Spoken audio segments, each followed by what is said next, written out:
జనరల్గా ఈ రోజుల్లో మనకి ఇర్రెస్పెక్టివ్ ఆఫ్ ద ఆడవారు కానీ మగవారు కానీ చలికాలంలో ఎక్కువగా వేధించే సమస్య ఏంటంటే మెడ నొప్పులు, భుజం నొప్పి, దాంతోపాటు చేయి నొప్పి. జనరల్గా ఈ irrespective of the age group అంటే చిన్నపిల్లల కాడి నుంచి పెద్ద వయసు వాళ్ళకి ఈ మెడ నొప్పులు, భుజం నొప్పులు, చేతి నొప్పులు అనేవి చాలా ఎక్కువగా ఈ రోజుల్లో కనిపిస్తున్నాయండి.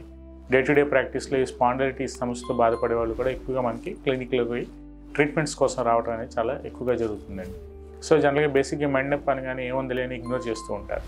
ఒకసారి మెడ నొప్పిని ఇగ్నోర్ చేస్తే యాజ్ ద ఏజ్ అడ్వాన్సెస్ అంటే వయసు పెరిగే కొద్దీ బాడీలో వచ్చే చేంజెస్తో పాటు ఈ మెడ నొప్పి అనేది సీక్వెన్షియల్గా కాంప్లికేట్ అయిపోయి పెయిన్స్ అనేవి తగ్గకుండా దాంతోపాటు కండరాలు నరాల్లో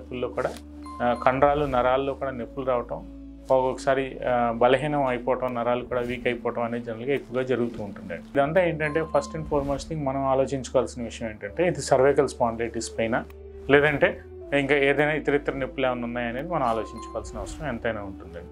మెడ అనగానే జనరల్గా ఏంటి అసలు జనరల్గా మెడ అనగానే మనకి మన తల బరువు అంతా మన మెడ మీదే ఆధారపడి ఉంటుంది. మెడలో 7 వెన్నుపూసలు ఉంటాయి.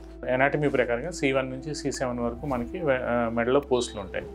జనరల్గా దీంట్లో ఏంటంటే మనం చేసే పని బట్టి, మన ఆక్యుపేషన్ బట్టి ఈ మెడలో పూసలు అరగటం, ఎందుకంటే మన వెయిట్ బేరింగ్ అంతా, మన హెడ్ యొక్క వెయిట్ బేరింగ్ అంతా జనరల్గా మనకి ఈ నెక్ మీదే అంటే మెడ మీదే ఆధారపడి ఉంటుంది. దాంతోపాటు మనకి ఏవైతే ఈ మెడలో కండరాలు ఉన్నాయో, మసిల్స్ ఉన్నాయో అవి చాలా బలహీనంగా ఉంటూ ఉంటాయి.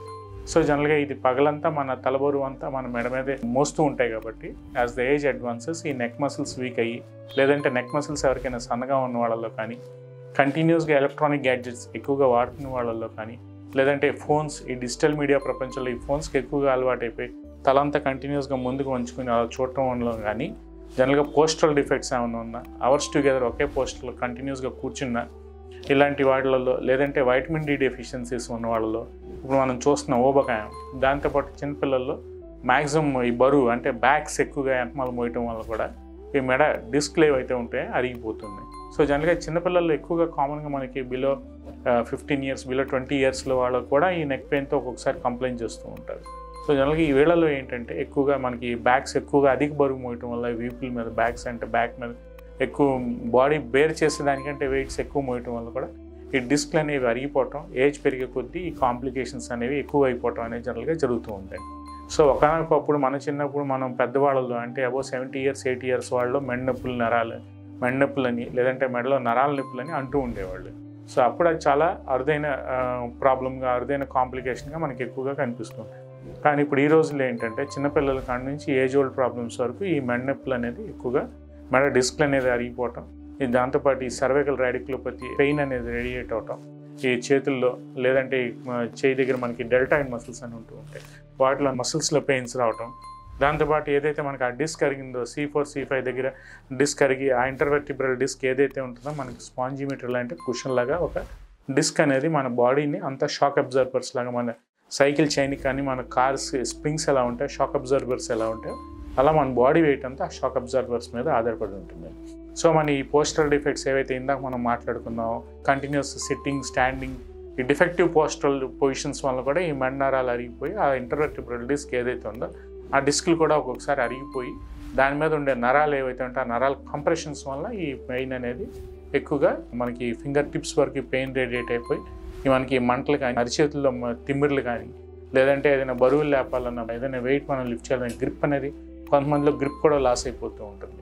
ఇదంతా ఏంటంటే సీక్వెన్షియల్గా ఒకదాని తర్వాత ఒకటి కాంప్లికేషన్స్, అంటే ఒకదాని తర్వాత ఒకటి పెయిన్ అనేది సీక్వెన్షియల్గా పెరగటం, ఈ నరాల వరకు వెళ్ళిపోవటం, టింగ్లింగ్ నమ్నెస్ అది రావటం, స్పర్శ అనేది కొంతమందిలో కోల్పోవడం అనేది కూడా జనరల్గా జరుగుతుంది. వీటికి అన్నిటికీ ఏంటంటే ముందు కొన్ని ఐసోమెట్రిక్ ఎక్సర్సైజెస్ అని ఉంటాయి, బేసిక్ ఎక్సర్సైజెస్ అవి మనం, అంతేగాని అలా మెడ ముందుకు వాల్చో, లేదంటే మెడ మనం ఏదైనా సరే మనం కంటిన్యూస్గా కూర్చుంటున్నాము, సిట్టింగ్ పోస్టర్ జాబ్స్ ఉన్న వాళ్ళు ఏంటంటే బ్యాక్ ఏదైనా సపోర్ట్ లాంటిదో లేదంటే మెడ దగ్గర పిల్లలు లాంటిదో వేసుకోవాల్సిన అవసరం ఎంతైనా ఉంటుంది. అంతేకాకుండా స్ట్రైట్గా కూర్చోకుండా కొంతమంది ఏమవుతారంటే ముందుకు వాలిపోతూ ఉంటారు. ఇలా వాలిపోయిన వాళ్ళల్లో కూడా ఈ నెక్ పెయిన్ అనేది ఆటోమేటిక్గా ఒక పీరియడ్లో మనకు కనిపించకపోయినా వయసు పెరిగే కొద్దీ, ఇయర్స్ పెరిగే కొద్దీ ఈ డిస్క్లు అనేవి అరిగిపోయి అక్కడ నుంచి మనకి కాంప్లికేషన్స్ అనేవి జనరేట్ అవ్వటం అనేది జనరల్గా ఎక్కువగా జరుగుతూ ఉంటుందండి. తద్వారా మనకి హోమియోపతికి వచ్చేప్పటికి హోమియోపతిలో మనకి చాలా అద్భుతమైన మందులు అనేవి, మనకి మెడిసిన్స్ అనేవి అందుబాటులో ఉన్నాయండి.